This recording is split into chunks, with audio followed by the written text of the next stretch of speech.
In a near-future Australia, one cop fights back against a ruthless biker gang. Listen as we talk about how difficult it is to show society crumbling, a guy named Toecutter who doesn't cut toes, and the word that's forever associated with the Hall of Justice. Then we find out if Mad Max stands the test of time.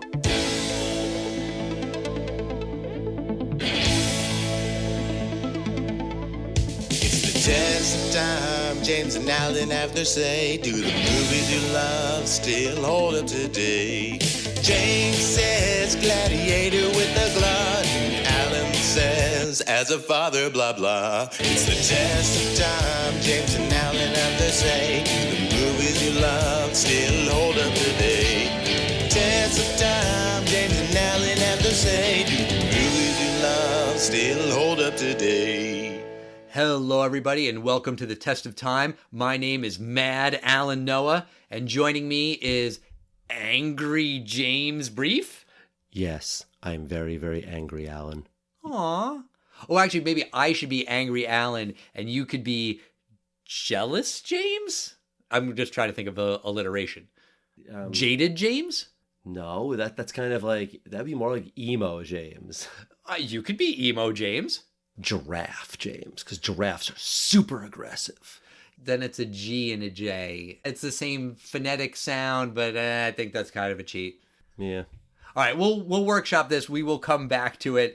How you doing, James? I'm very well. We're talking about Mad Max today, and we're going to talk about the Mad Max trilogy over the next 2 weeks. We're not going to talk about Mad Max Fury Road, of course, because that came out within our 15 years. But we are doing the trilogy because Mad Max, or rather Furiosa, a Mad Max saga, yes, is coming out soon, which I think is a good title for the film, because you don't want to call it Mad Max Furiosa, because Mad Max is not in this film. I don't believe he is, because I think he meets Furiosa in Fury Road. I think so, and this is a prequel, I think. That movie comes out the same day as this podcast episode. Yeah, I also think it's a good idea they didn't call it Furiosa, because as popular a film as Fury Road was, I don't think necessarily that just the name Furiosa is as big of a draw. And also, it's not Charlize Theron, it's Anna Joy Taylor. So, Anya Taylor-Joy? Anya Taylor-Joy. Sorry. You were pretty close. You got close. Most of the words there. You changed it. In the wrong order, yes. And now we got to say it twice. So, there you go. More promotion for her movie. But, speaking of first films in a franchise, well, it's not exactly the first film in a franchise, but recently it was a little story that kind of went under the radar, but Disney re-released Star Wars Episode 1, The Phantom Menace, in theaters recently. It came in number 2. It was the weekend that the Fall Guy came out, and 25 years after it was released, controversial reception at best, even though it was a blockbuster success.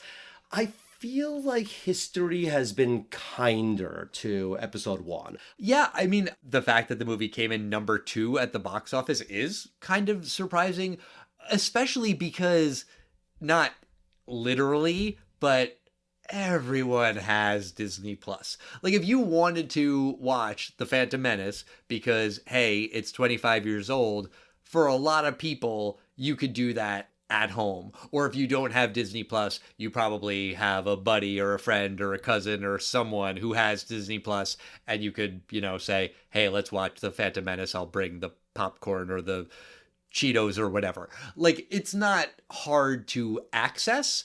So the fact that it did that well just because it was playing on the big screen, I think is a little surprising, just, in the world that we live in now, when if it's streaming, do I have to go to a movie theater?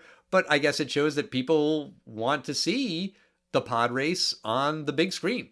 I mean, that's exactly what we've talked about in recent weeks, that if you want to get butts in the theater, there has to be a reason for it. Right. And a Star Wars film is a reason. Sure. And, about 10 years ago, kind of very quietly, there were plans to re-release all the Star Wars films in 3D. They did. Yes. It started with Phantom Menace. Exactly. And they did with Phantom Menace, and then Disney bought it, and then they canceled that. Right. But I remember the 3D upgrade. It actually did pretty well also. And I felt like when that came out, it was a little bit before the tide was turning a little bit. And two major ways people have been a lot nicer to the prequels is separating the anger of a character versus the actor. Famously, people were horribly mean to Ahmed Best, who played Jar Jar Binks, and apparently was suicidal. And then Jake Lloyd, the boy who played the Anakin Skywalker, he became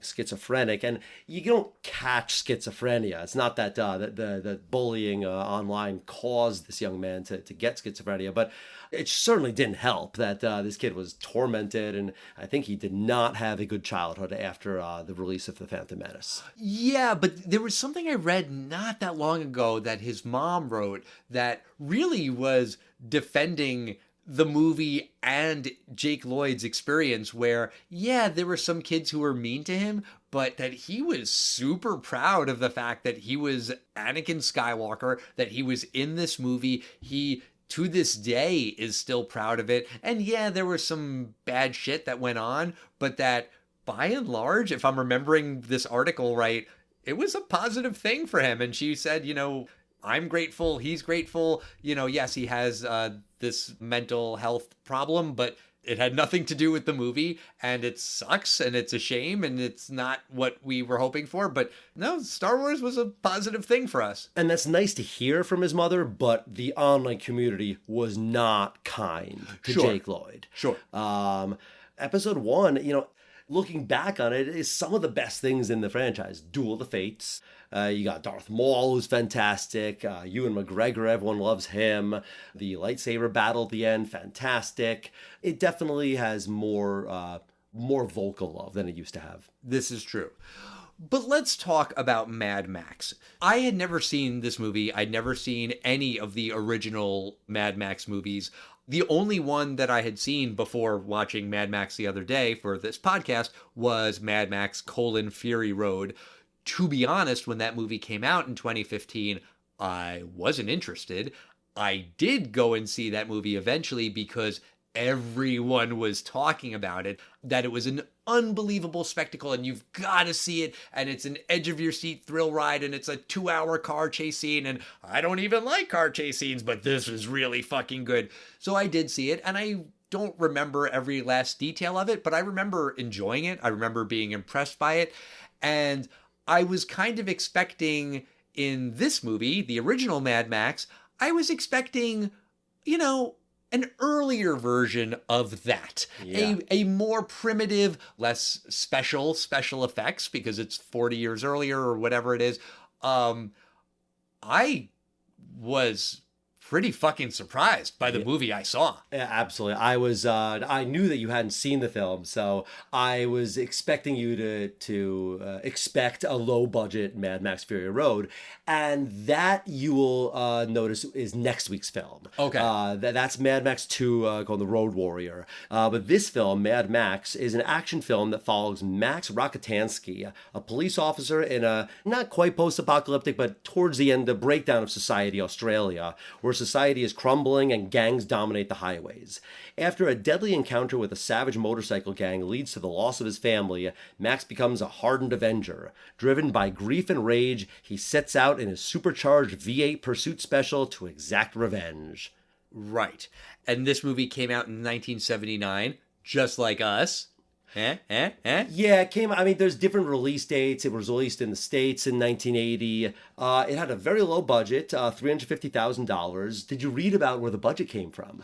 Yeah, George Miller is, he's like you, James. He's a doctor. He's a medical doctor. I had no idea. Yeah, he's an emergency room doctor. And apparently he just saved up the money to do this. Most of the extras in the film were apparently paid in beer. Mel Gibson, he got $10,000 for the film. And this film earned more than $100 million worldwide in gross revenue. And for almost 20 years, it had the highest box office to budget ratio of any motion picture. Do you know what film later wound up having an even bigger box office to a budget ratio? The only thing I can possibly guess is the Blair Witch Project. Yeah, that's right. So Okay. Mad Max also opened up the Australian film market to the rest of the world. So you wouldn't have had Yahoo Serious films without Mad Max.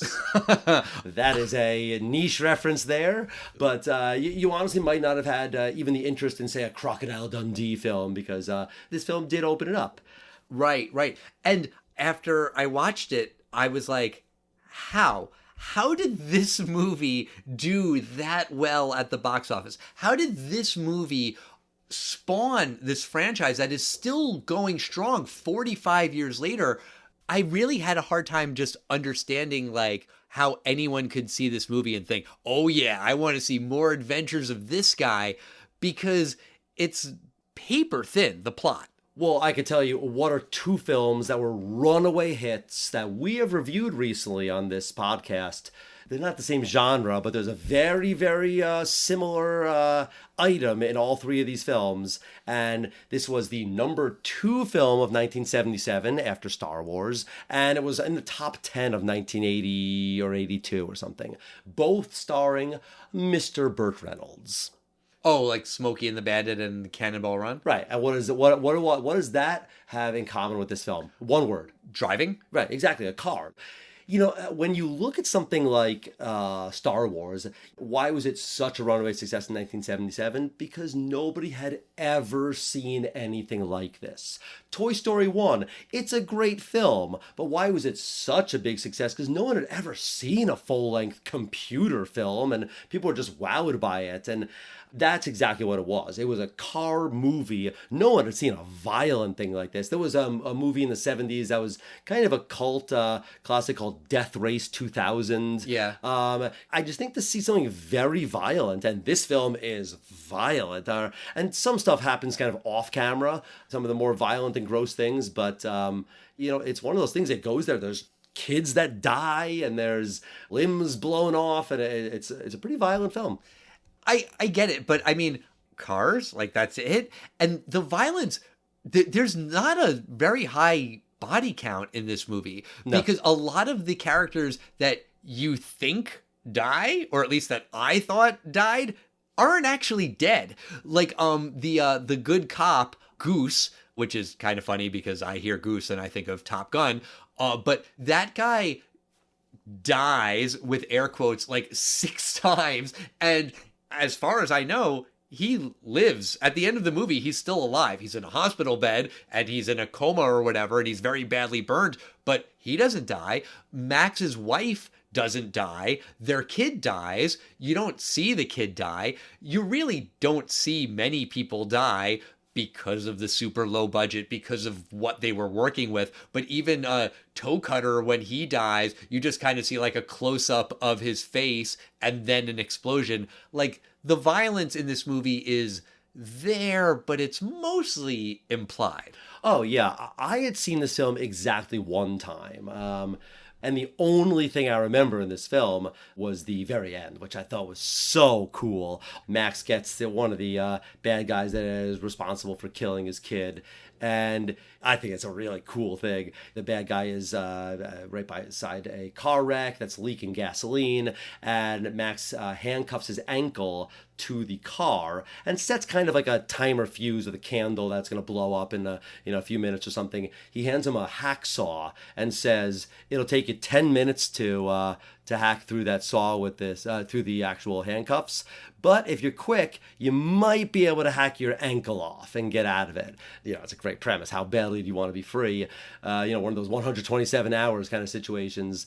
Of course, this happens off screen. You don't know if the guy tries to hack his leg off. Presumably he doesn't, and he dies. But it's off screen, but it's just still very violent and cool. It's violent. I didn't think it was cool at all. This character, Johnny the Boy, is very, very clearly mentally unwell. They call it out in the movie. He is released from prison because there is still some society there, kind of not. Like, there's cops, but they don't have full control clearly.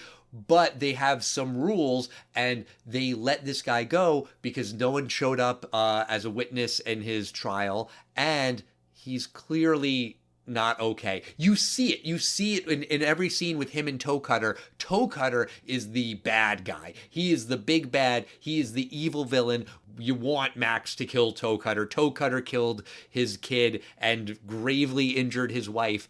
But this other guy, Johnny, he's just kind of some lackey. He fell in with Toecutter because he doesn't know any better. And then Max is torturing him, like psychologically torturing him at the end.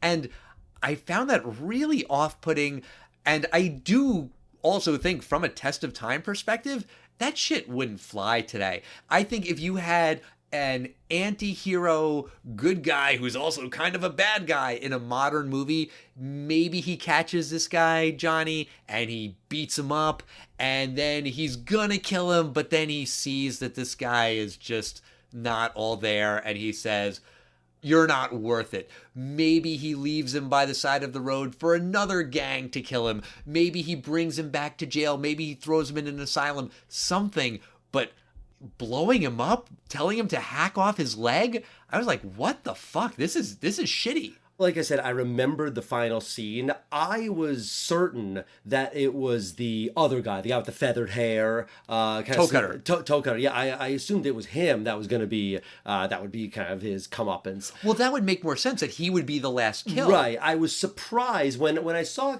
Toecutter die. I was like, I guess he's not the guy at the end. I was questioning, did Johnny like specifically run over the kid or something? No. They don't show who ran over the kid. It was all of them. But they don't call him Mad Max. It's not like he's one of the like the cops and like, oh, we're getting Mad Max on this one. No, he's just Max. And then later he just goes insane. It's a vengeance story. Sure. I felt like it was also anticlimactic because he had already killed Toecutter. Also, by the way, speaking of violence that happens off screen, I mean, the guy's name is Toecutter. We don't see him cut off a single toe. I mean, they could have done some cheesy, low-budget, late 70s effects of a toe being hacked off, and that's why they call him Toecutter, and I kind of kept waiting for that. But I want to go back to this thing about Max's family being attacked. Max is pretty fucking careless with his wife and kid, because after Goose is attacked, he's like going to quit the police force, and he has this very dramatic scene with the leader of the cops, whose name is, I think, Fifi, who's like wearing a leather tie, but is also shirtless, and he's the head of the police precinct, and when they're having the, I'm going to quit, no you're not, we need you, but I can't stand the force kind of conversation that you see in a lot of movies, it's extra ridiculous because the guy's shirtless but wearing a tie.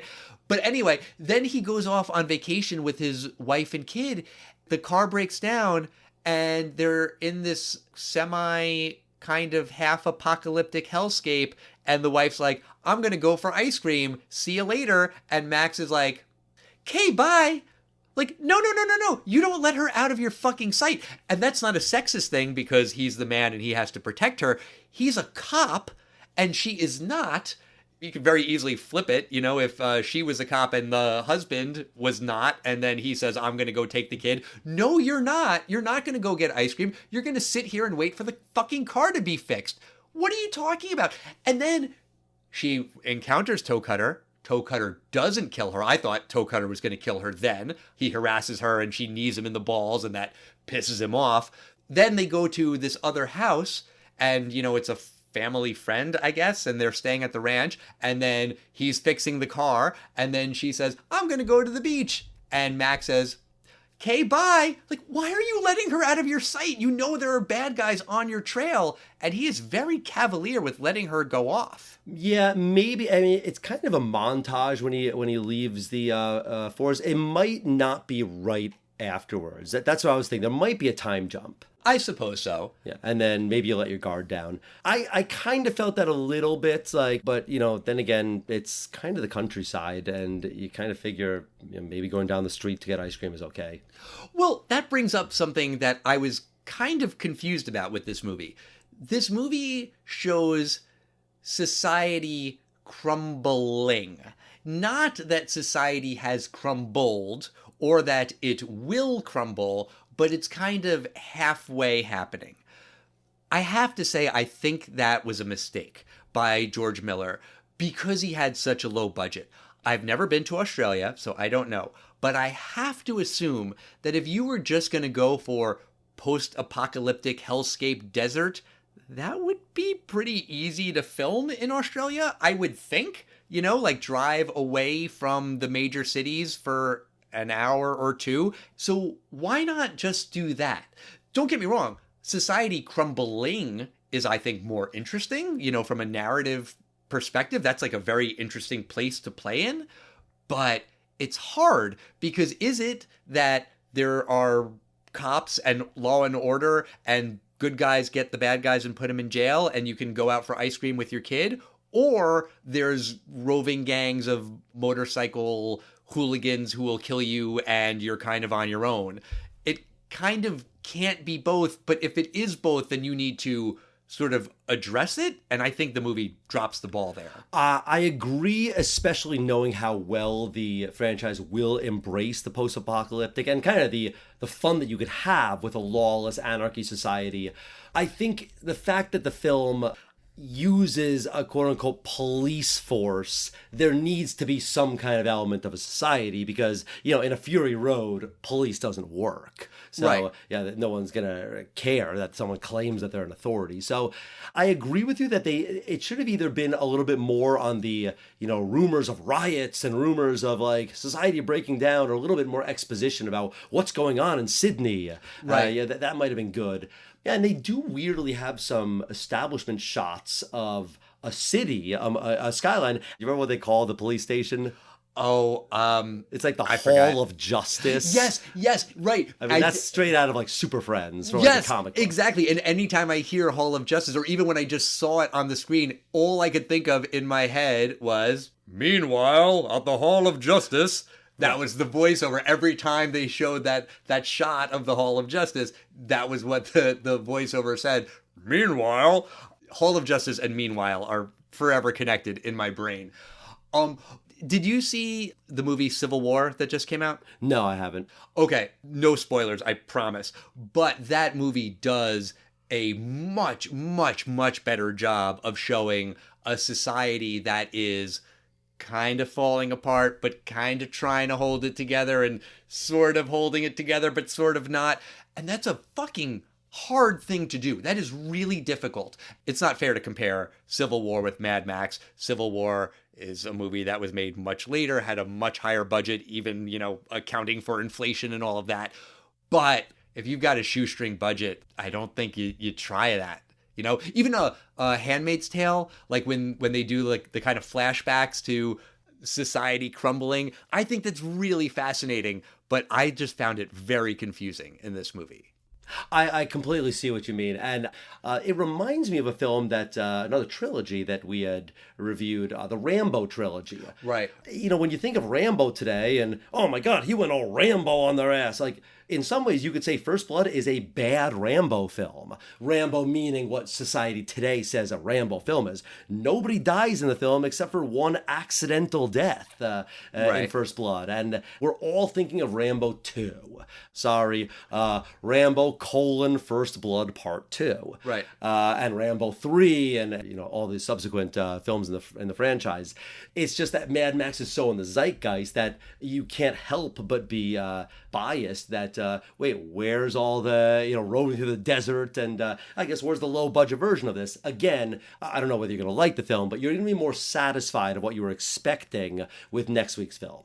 You're right. I was expecting more of the Fury Road kind of landscape, but I think even just separating from that, I think this movie does fail at explaining what the world is, what is happening, and exposition is hard. Like building that world, that's tough. But if you're going to go for it, then I think you kind of have to explain the rules of this world. The movie tries that there are these cops and they're trying to maintain law and order, and it's really hard because there are these gangs and they are ruthless and they are vicious and they're killing cops and they're killing innocent people. Max has a line, I forget if it's to Fifi or Goose or his wife or someone, where he says, the only thing that separates me from them is the badge. And okay, that's a trope, that the good guys are just like the bad guys, and how can you even tell the difference? But I think that's maybe interesting, except that no, the good guys have this rule where they have to let Johnny the boy go. So clearly there are these rules that they are following, and that does separate them from the gang members. So there's stuff there. There's meat on the bone, that there's interesting stuff to explore, and the movie doesn't want to explore that. The movie wants to have car chases. And okay, fine. If you want to just do car chases, fine. But it annoys me that they left that stuff alone. They left all that meat on the bone. But whatever. Let's talk about the car chases. The car chases use a lot of sped up footage. And I get it. Again, small budget, 1979. This movie was edited in, I think, George Miller's friend's apartment, just on whatever equipment they could afford. The sped up footage never works for me. As a special effect, air quotes special effect, it always looks like shit, I think. I'm not sure I know what you're referring to.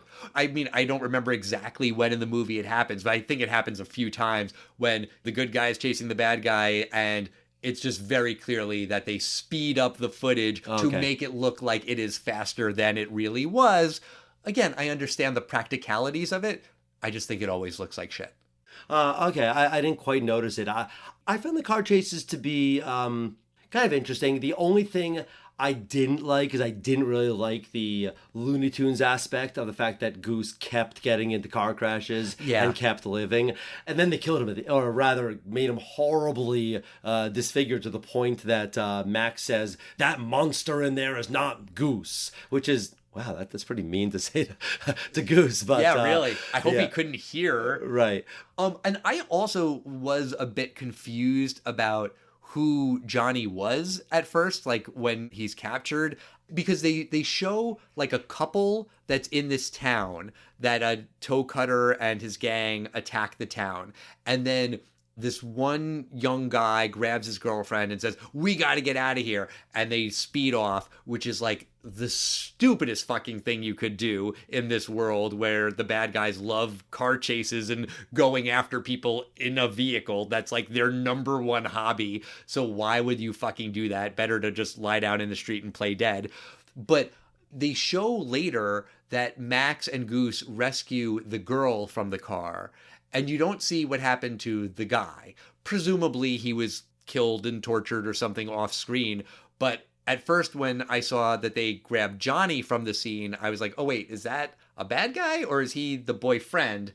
And he's the bad guy, but I couldn't really tell. Yeah, I at first mixed him up and I thought they beat up the boyfriend so much that he was just talking gibberish. But I remembered he was wearing a different shirt, and so it didn't make sense. And also I was like, he doesn't look like he's beaten up. I went back and rewound it, and then I saw that guy with Toecutter. I was like, okay, that was just my bad. Well, once Max like roughs up the guy, I was like, I hope he's not the boyfriend. Right. Max is like dragging him, get over here, chump. But I was hoping for a payoff too of what happened to the guy, or maybe we both missed it. Right. Yeah, it could be just a throwaway line of like, oh, we found his body a mile up the road. That's it. Maybe it was there. Maybe we missed it. I do give George Miller credit for he did go there that a lot of films will not do. In this film, if you're gonna have a motivation to go from a cop to I'm going to kill every single person in the most horrible way possible, it would be the gruesome death of your child. So a lot of films will not go there, and George Miller did. He went there and killed a kid, and a particularly cute kid too. But still, I was surprised. I thought he maybe would kill the wife, and then maybe the baby would be kind of in the questionable coma.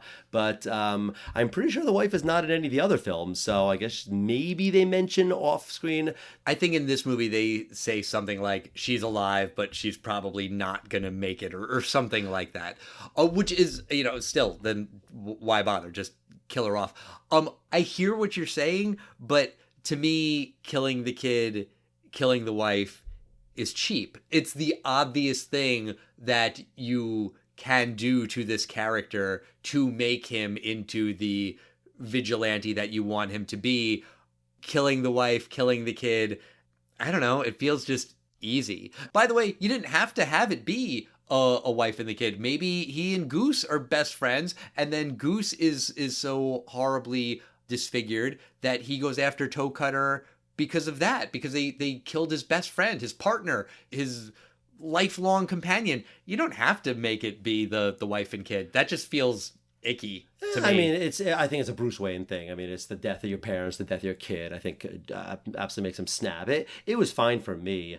One thing we really haven't talked about much is, not anymore, but arguably for a couple of years there, you could make the argument he was the number one movie star in the world. Mel Gibson. This is his debut film. His accent. Wow, that is a thick Australian accent, and he's almost indecipherable in this film. I mean, Max famously does not have a lot of dialogue in his films, but that is a very, very thick accent, and I liked it. I thought it was cool. Mel Gibson is from America, but like he lived in Australia when he was young, I think. I mean, he's known as being Australian. I mean, if you tell me the fact that he was born in America or something, but yeah, he's famously Australian. Yeah, and this is his debut movie. I'm more used to him being more of like a middle-aged anti-Semite, and then like an older anti-Semite. But here in this movie, he is just a very, very young, baby-faced little anti-Semite. Look, I'm being a little cheeky about it, but this is episode 412 of the Test of Time podcast. This is the first time we have talked about a Mel Gibson movie. Right. It's not an accident that we've never done a Mel Gibson movie on the podcast. I despise him. And I felt like, okay, for Furiosa, fine. We'll go back and watch these movies. I know they're influential and whatever, and I'd never seen them, so fine. Maybe someday I will begrudgingly agree to watch the Lethal Weapon movies. I remember liking the first one.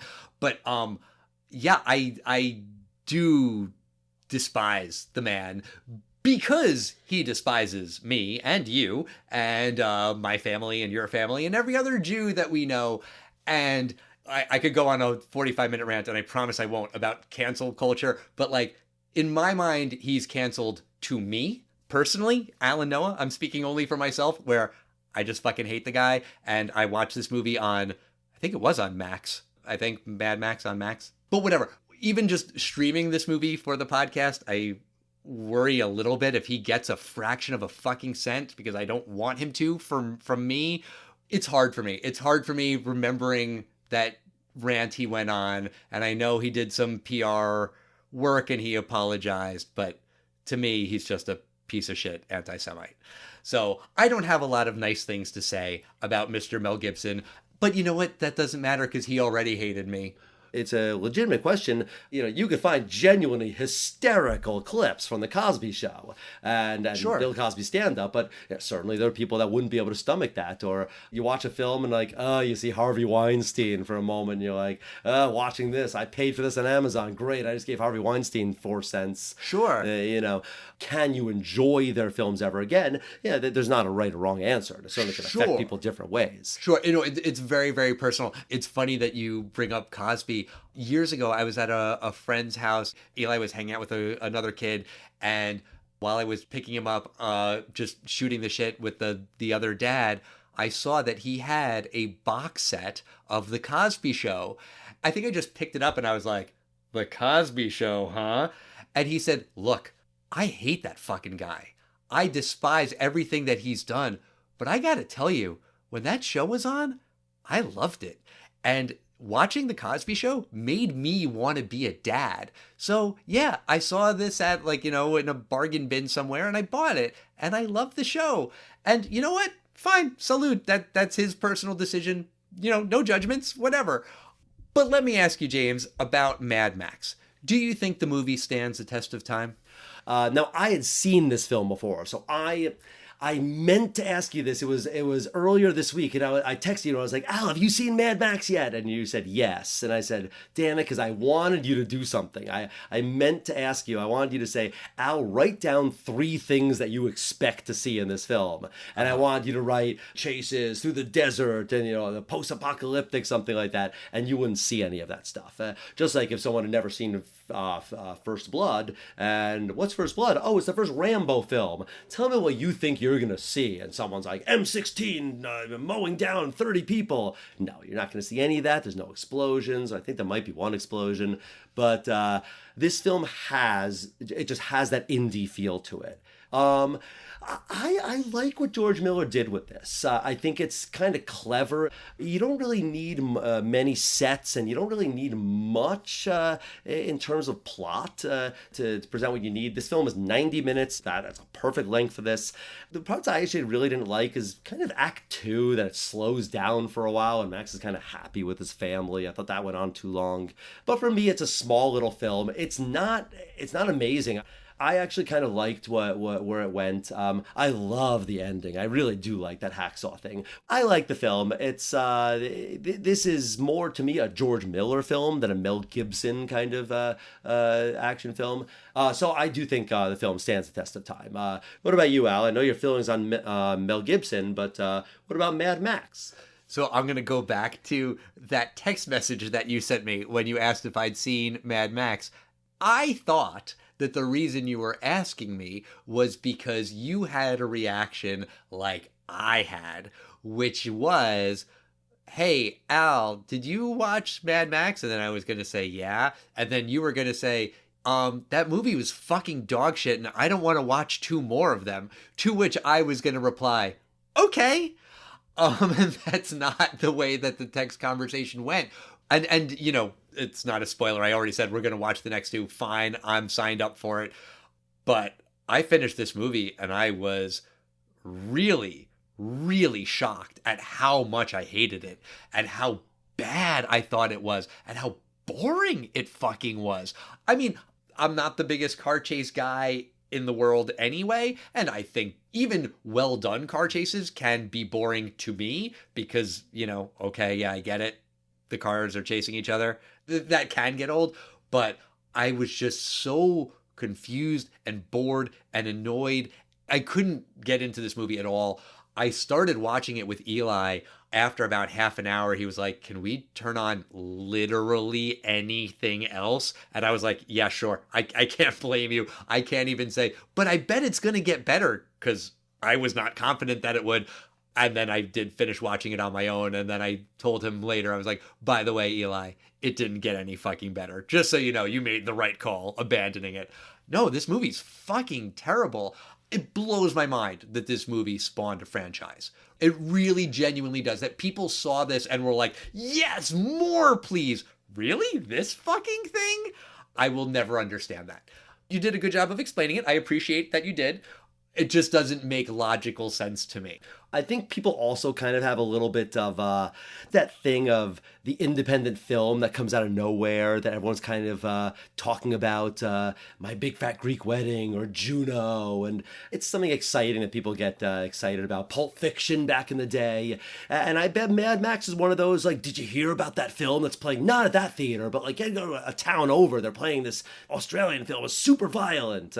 Again, they hadn't seen it before. It's like a hipster thing. Like it's cool to like these movies, and I get that, but it's a nothing burger. There's nothing in there that I can see why people would latch onto. So as its own thing, ignoring all the other stuff, no, this movie's terrible and it doesn't stand the test of time. But I signed up for the trilogy. I said I was going to watch all 3, so I will watch the next 2. I will watch next week's movie with an open mind. I will do my very best. I promise to do my best.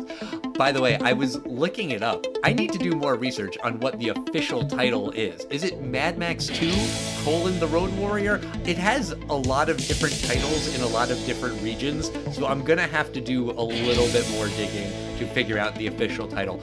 But I will have that sorted out next week. In the meantime, we want to hear from you guys. We are at Test of Time Pod on Facebook, X, Instagram, Threads. Write to us. Let us know your thoughts on Mad Max, this movie, Mad Max, the character, Mad Max, the franchise, Mel Gibson, the anti-Semite, also an alcoholic, by the way, alcoholic anti-Semite. And we will see you next time, everybody. Take care.